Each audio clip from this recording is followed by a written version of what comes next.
The afternoon was loud and busy, the kind of day where the city never seemed to slow down. Cars honked, buses sighed as they stopped and started. People moved along the sidewalks with their heads down, lost in their own worlds.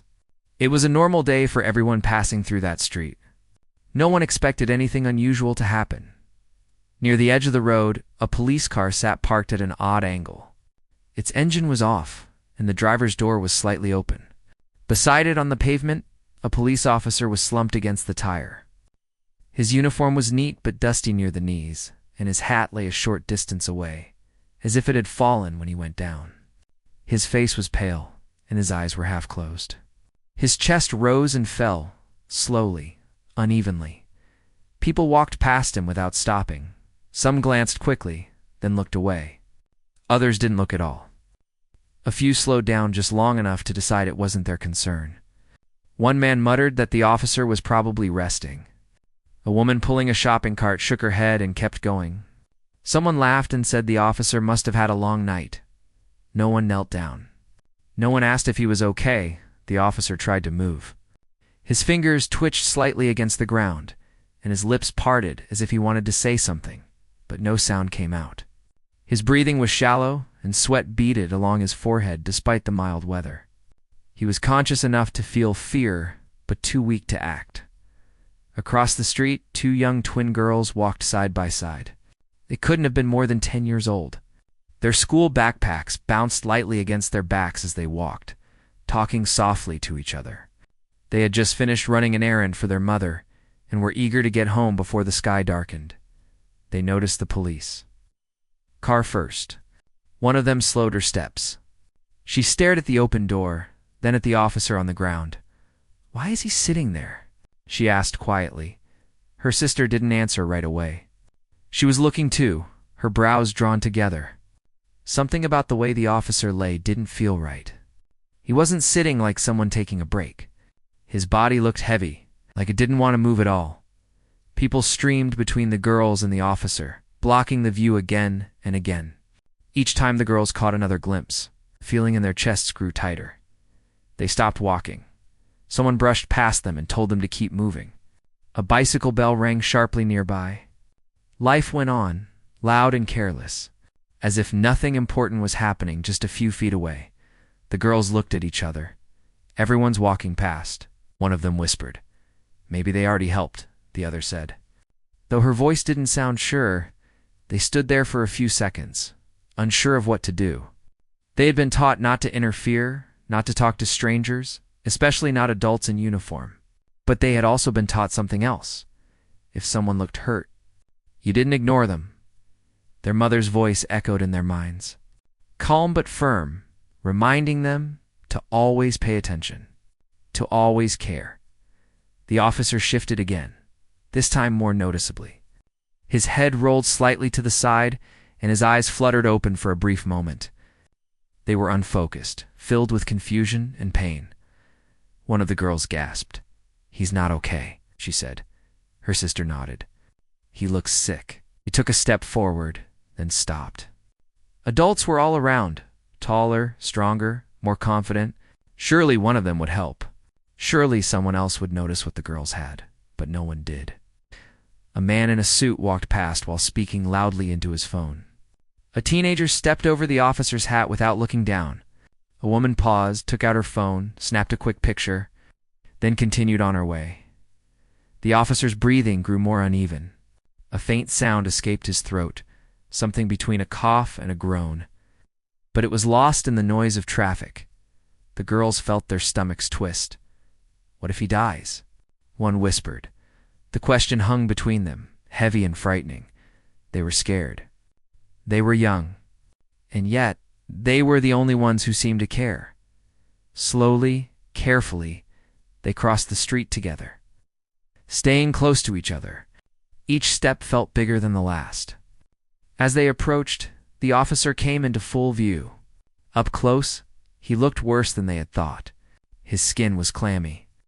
His lips were slightly blue. His hand rested near his chest, fingers curled weakly. The girls stopped a few feet away. "Sir," one of them said, her voice small but clear. There was no response. She tried again, a little louder. "Sir, can you hear us?" The officer's eyelids moved, barely, but it was enough. He heard you. The other twin said quickly. They looked around, hoping someone would come over now that they had spoken. But the crowd kept moving, flowing around them like water around stones. A few people glanced at the girls with mild curiosity, then walked on. One woman frowned and said, "You girls shouldn't be there," before continuing down the sidewalk. The girls felt a mix of anger and fear.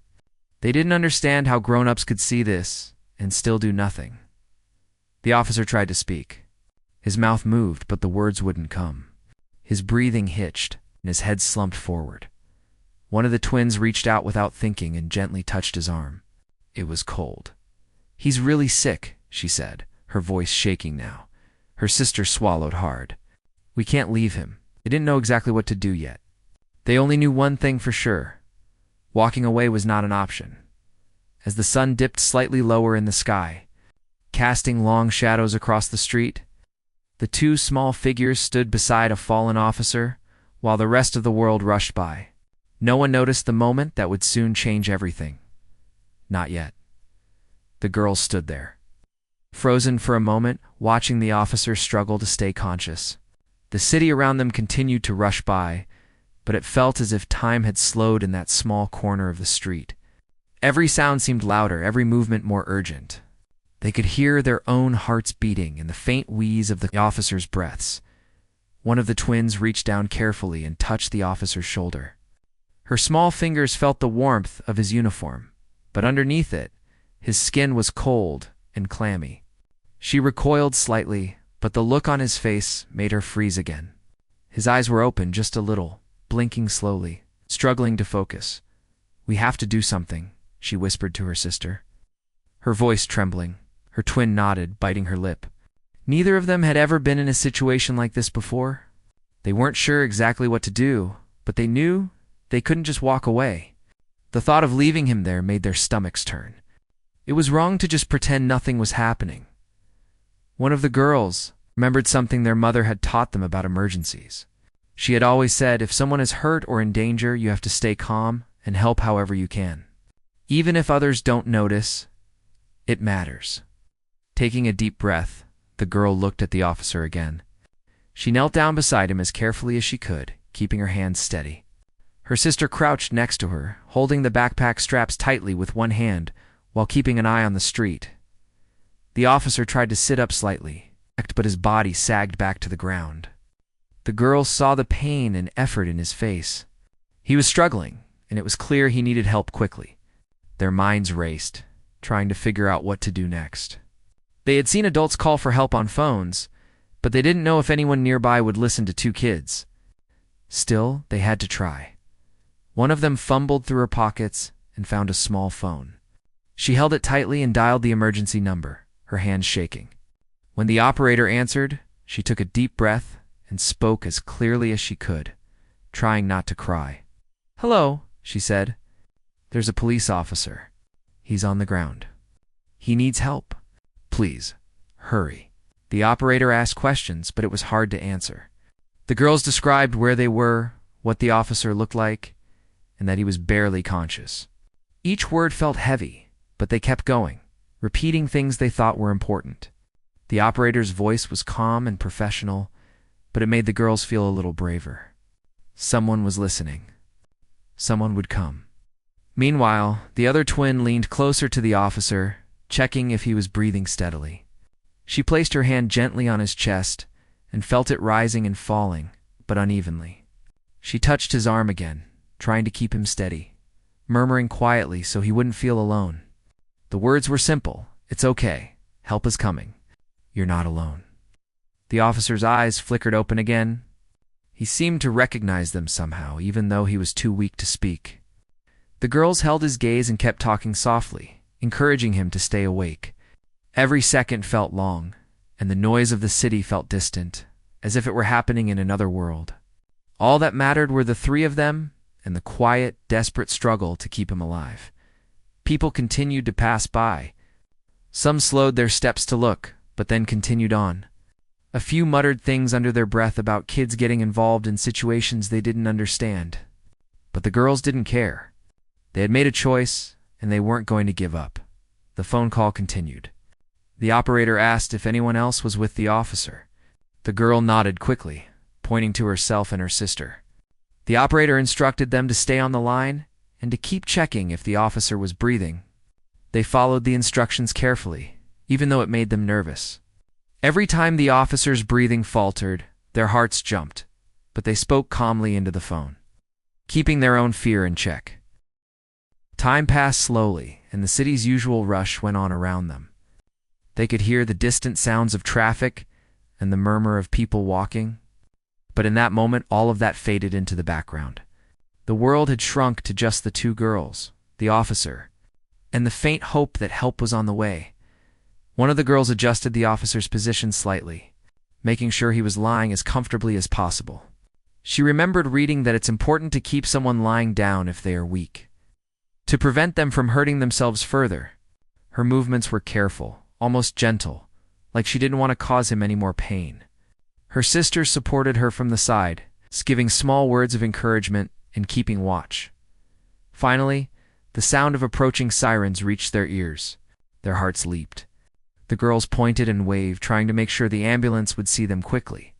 The sirens grew louder, cutting through the city noise, and a sense of relief began to wash over them. But the girls didn't let their guard down.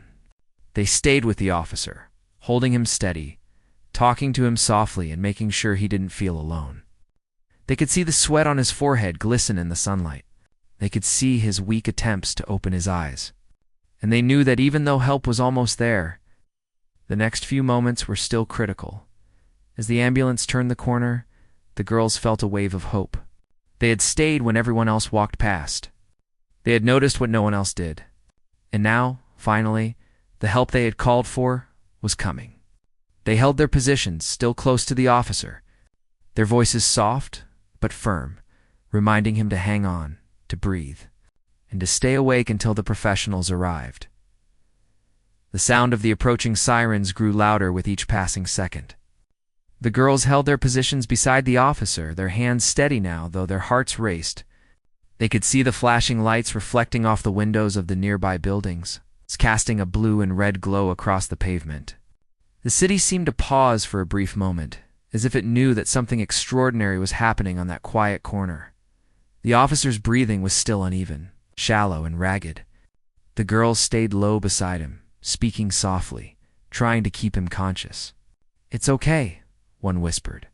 "You're going to be fine. Help is coming. Just stay with us." The other twin nodded, gently brushing a strand of hair away from the officer's forehead. She could see how exhausted he was, how much he was fighting just to stay awake. But she refused to panic. Panic wouldn't help. Calmness, focus, and presence were what he needed right now. As the sirens grew closer, more people began to slow down and take notice. Some stopped entirely, watching with a mixture of curiosity and concern. But it was clear that most were still hesitant to step in. The twins, however, stood firm. They had made a choice, and nothing was going to make them leave his side. The officer's eyelids flickered open again. This time he seemed to recognize them, even if only for a moment. He tried to lift his head, to reach out, but his body was too weak. One of the girls quickly supported him, pressing gently against his back to keep him from tipping over. Her hands were small, but her determination was enormous. "You're doing great," she murmured. "Just stay awake. Help is almost here." The other twin had been keeping one hand on the officer's chest, feeling his heartbeat and counting each beat silently in her head. It was uneven, erratic, and weak, but it was there. That tiny sign of life gave them hope, and hope was enough to keep going. A few more bystanders gathered nearby, some dialing their own phones, others just standing frozen. One man hesitated, then muttered that he should help, but didn't move. A woman clutched her bag tightly, unsure of what to do. In contrast, the girls' confidence seemed to grow with each passing second. They had taken responsibility, and that courage radiated outward, making the moment feel charged with possibility. Finally, the ambulance appeared. Turning the corner with lights blazing and sirens screaming, it moved slowly at first, careful of the traffic, but the urgency of the moment was clear. The girls waved frantically, trying to get the driver's attention. They shouted together, their voices small but piercing through the noise. "Over here? Over here? He's right here." The paramedics jumped out almost immediately, rushing toward the officer. The girls stepped aside just enough to give them room, but stayed close, answering questions and explaining quickly what had happened. "We found him lying here," one said. "He's having trouble breathing and he was barely conscious." The paramedics worked swiftly, checking vital signs, placing a portable oxygen mask over the officer's face, and gently rolling him onto a stretcher. The girls stayed nearby, speaking softly to him, urging him to keep his eyes open, to hold on a little longer, as the paramedics moved him toward the ambulance. A small crowd that had been watching began to murmur. Some clapped quietly, some whispered their amazement. The twins, however, didn't look for recognition. They were still focused entirely on the officer, still reassuring him, still speaking to him in calm, steady voices. Inside the ambulance, the girls stayed for a moment longer, helping paramedics answer questions and pointing out what they had seen. Their clear, precise descriptions made it easier for the paramedics to understand exactly what had happened and what they needed to do next.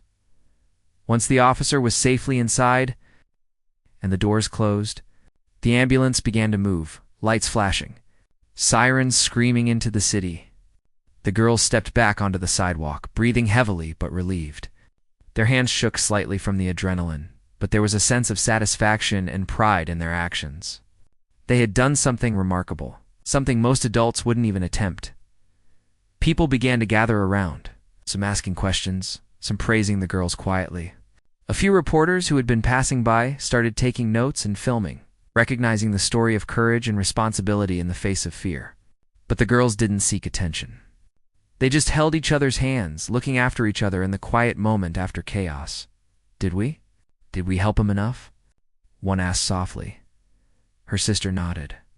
"We did everything we could until help got here. That's all anyone could do."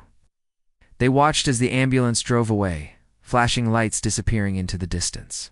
The city noise slowly returned to normal, but the girls knew that something had changed. Something important had happened. They had stepped into a moment where everyone else had hesitated, and their courage had made the difference as they began to walk home. The sun dipping lower into the sky, the girls kept talking quietly about what had happened. They recounted every detail to each other, every small action they had taken, every tiny moment of fear and hope. They were processing it together, holding on to the lesson that even young children could make a difference. They acted with care and courage. Every step home was filled with a sense of accomplishment. They knew they had done something extraordinary, something that mattered. And even though the city around them would soon forget, the girls knew the truth. They had faced fear, stepped forward when others did not, and had made a real impact on someone's life. For the rest of the evening, they talked about what they had learned, about responsibility, about courage, and about noticing people who needed help even when no one else did. The experience would stay with them forever, shaping how they looked at the world and how they would respond to moments of need in the future. The next morning, the city seemed quieter than usual, even though traffic and people filled the streets. News of what had happened the previous day began to spread slowly, carried by word of mouth, social media posts, and a few local news outlets that had picked up the story. The girls, still tired from the excitement and adrenaline, sat together at the kitchen table, trying to process everything that had happened. Their parents were in the next room, talking quietly, likely proud, but giving them space to reflect. Meanwhile, at the hospital, the officer had stabilized. The paramedics' quick action and the girls' calm presence had made a critical difference. Doctors and nurses were moving efficiently around him, checking vital signs and preparing him for observation. He was still weak, still pale, but he was alive. That small miracle was the result of something everyone in the city would soon learn. 2 young girls had refused to walk past him.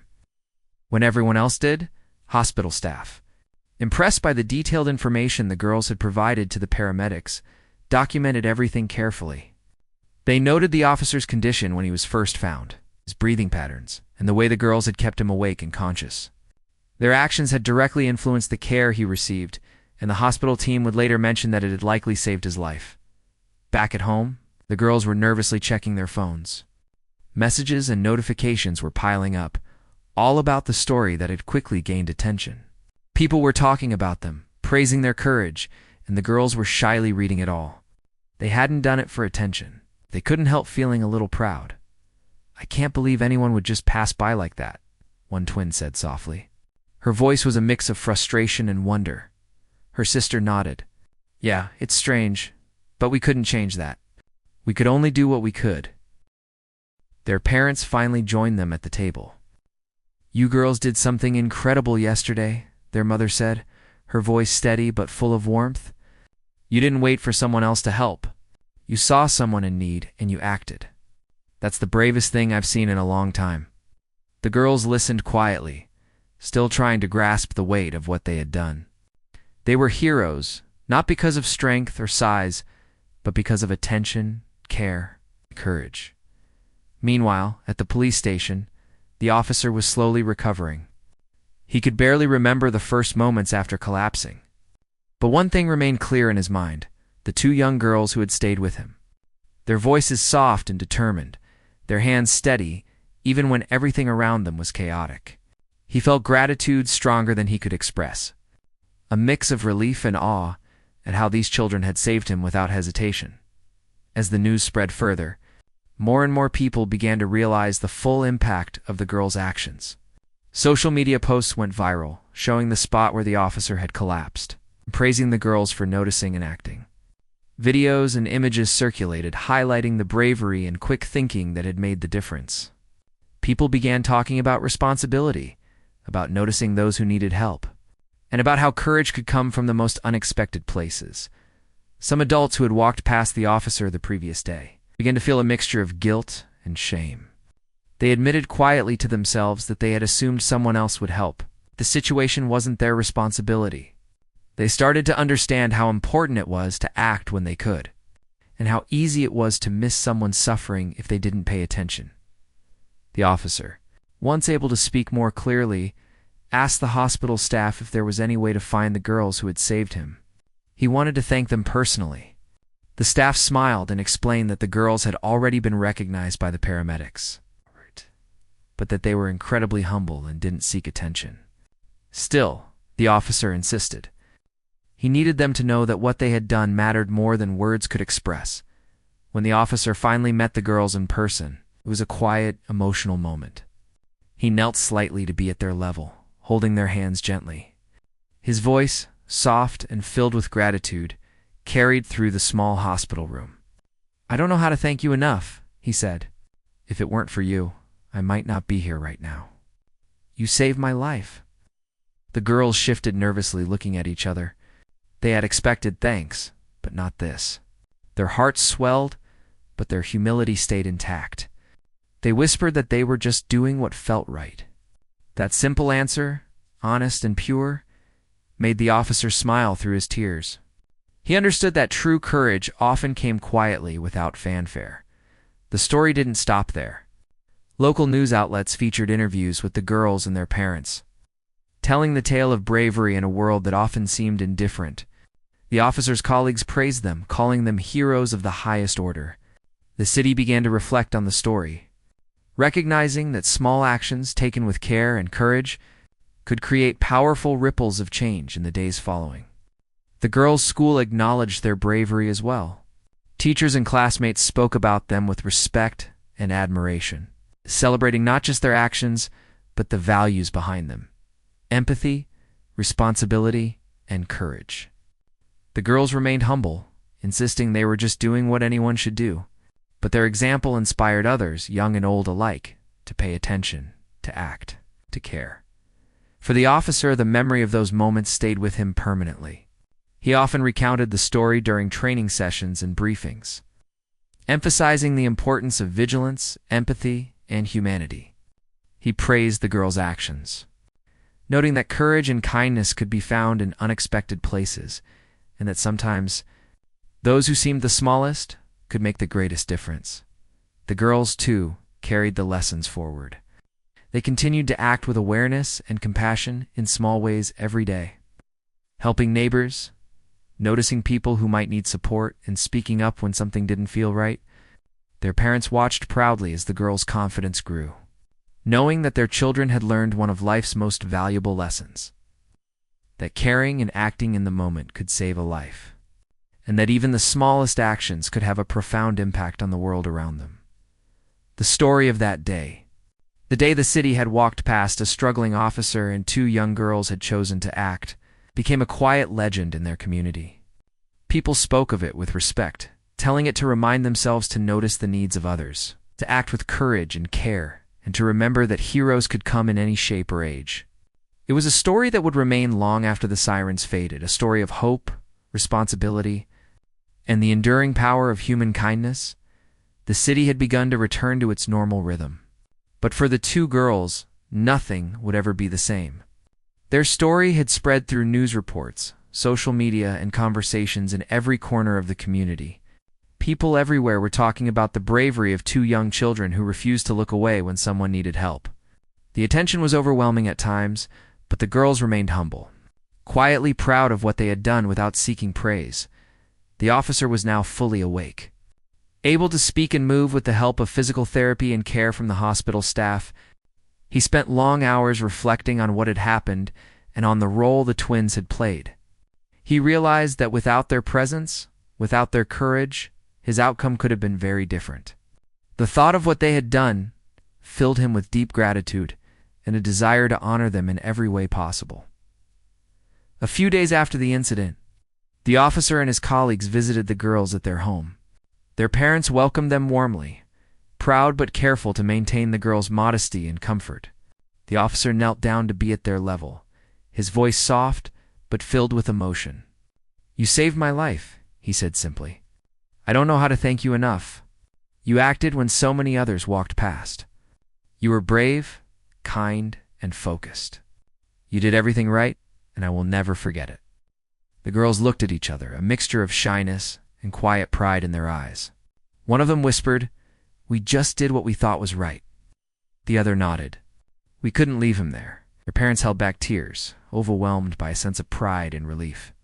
They had taught their daughters the importance of empathy and responsibility, but seeing it realized in such a powerful way was beyond what they had ever imagined.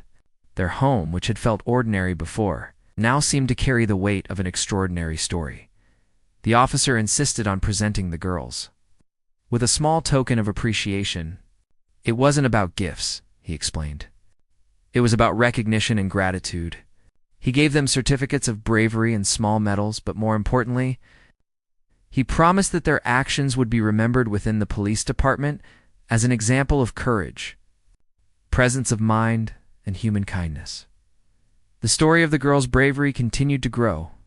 Teachers at school spoke of them with admiration, sharing the tale with other students to teach lessons of responsibility and empathy. Local community leaders invited them to speak at events, highlighting how even young people could make a life-saving difference. Every recounting of their story emphasized the power of attention, courage, and compassion. People began to reflect on their own actions and inactions. Adults who had walked past the officer now admitted quietly that they had assumed someone else would help. Their conversations became less about blame and more about awareness, reminders to notice, to act, and to care for those in need. The story served as a reminder that heroism could emerge anywhere, often from the most unexpected sources. For the officer, the lessons of that day remained vivid. He shared the story frequently, not to celebrate himself, but to honor the girls and to encourage others to pay attention to those around them. He spoke about how courage didn't require size or strength, only awareness, empathy, and a willingness to act. He emphasized that the twins had done what anyone could do, yet so few actually did, and that their actions had made the difference between life and death. The girls themselves grew quietly into the values their actions had already shown. They continued to pay attention to the world around them, noticing small things, offering help when they could, and encouraging friends and family to do the same. Their actions became a ripple effect, inspiring others to care more deeply and act more bravely in moments of need. Months passed, and the officer had returned fully to duty. Every time he walked the streets, he remembered the moment he had fallen and the two young girls who had saved him. Their faces, calm and determined, stayed in his mind, a constant reminder of human goodness and courage. The story of that day continued to inspire him, guiding his actions and encouraging him to notice those who might need help in his own community. The community itself began to change subtly. People became more aware of each other. Neighbors offered assistance more freely. And the story of the twins' bravery became a touchstone for discussions about empathy and responsibility. It reminded everyone that sometimes the smallest actions, the quietest voices, and the simplest gestures could have an enormous impact. As the girls looked back on what had happened, they realized that heroism wasn't about fame or recognition. It was about noticing when someone needed help, acting with courage, and refusing to ignore the suffering of others. They understood that the world could be harsh and indifferent, but small acts of care and attention could change lives. The lesson stayed with them, guiding their choices and shaping their understanding of the world.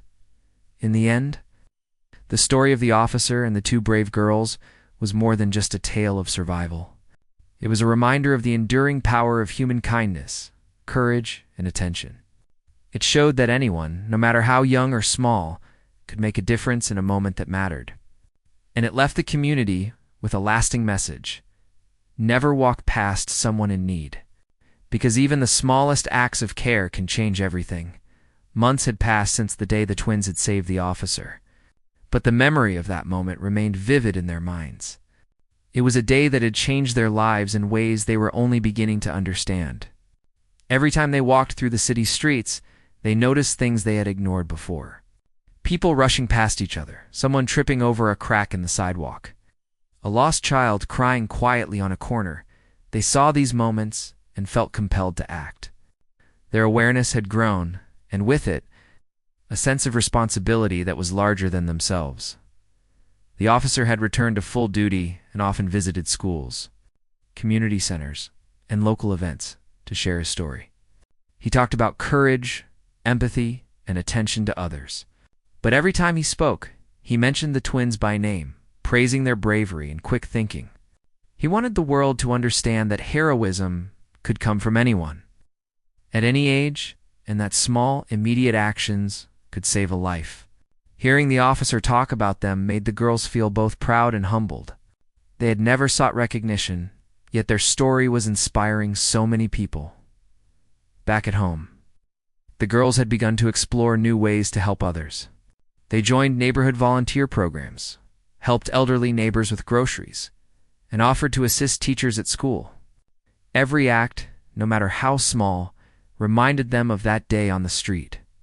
Their parents watched with quiet pride, amazed at how an ordinary lesson about empathy had blossomed into something extraordinary. They encouraged their daughters not just to continue helping others, but to think critically about ways they could make a bigger difference. One afternoon, the girls were walking home from school when they noticed a man sitting slumped on a bench, clutching his chest and gasping for air. Without hesitation, they rushed to his side. The scene was eerily similar to the day they had saved the officer. Passers-by slowed down, some hesitated, unsure of what to do, while others continued walking. The girls didn't wait. One dialed the emergency number and spoke calmly, giving precise details about the man's location and condition. Her sister knelt beside him, gently holding his hand and speaking softly, just as they had done before. Paramedics arrived quickly. The girls provided all the information they could. Their presence and calmness helped the man receive immediate care. Watching him being taken to the ambulance, the twins felt a familiar sense of relief and purpose. They realized that what they had done before was not a one-time act of courage, but the beginning of a lifelong understanding that paying attention and acting mattered more than anything else. The story of their actions spread through the community once again, though this time it was quieter, less sensational. It wasn't about recognition. It was about showing that responsibility, empathy, and courage were not occasional traits but ongoing choices. People began noticing the subtle ways the twins were making a difference in their neighborhood, from helping people in small ways to inspiring others to take notice and act. At school, teachers used the twins as examples during lessons about kindness and awareness. Other children began to look around, noticing the people and situations that required attention. The twins were careful not to brag or seek praise, but their influence spread quietly, shaping the values of those around them. Their classmates began acting with more care and responsibility, understanding that anyone could be in a position to help and that hesitation could make all the difference. The officer continued to check in with the twins periodically. He encouraged them to keep observing, learning, and helping whenever possible. Sometimes he invited them to accompany him on safe walks in the neighborhood to point out potential dangers or areas where people might need assistance. The girls learned to analyze situations quickly, stay calm under pressure, and act decisively while thinking of the safety of everyone involved. Each encounter strengthened their confidence and sharpened their understanding of responsibility. One day, a local community leader invited the twins to speak at a city event for children and families. They talked about their experiences, emphasizing the importance of noticing the needs of others and acting with empathy and courage. The audience, filled with children and adults alike, listened quietly, captivated by the story of two young girls whose simple, brave actions had saved a life and inspired an entire city. The girls spoke with humility, never claiming they were heroes, only that they had chosen to act when they saw someone in need. As the years went on, the impact of that first day, the day they had saved the officer, continued to ripple outward. The twins grew into young teenagers, still attentive, still compassionate, still aware of the power of small actions. The officer remained a mentor and friend, sharing wisdom, encouraging them, and reinforcing the values of empathy and responsibility. The community continued to benefit from the example they had set, with people paying more attention, offering help, and refusing to look away. The girls often reflected on the day that changed everything. They realized that heroism was not about fame, recognition, or dramatic gestures. It was about noticing the needs of others, acting without hesitation, and understanding that even small acts of care could save lives. That day had shown them the profound difference attention and empathy could make, and they carried that lesson with them in everything they did.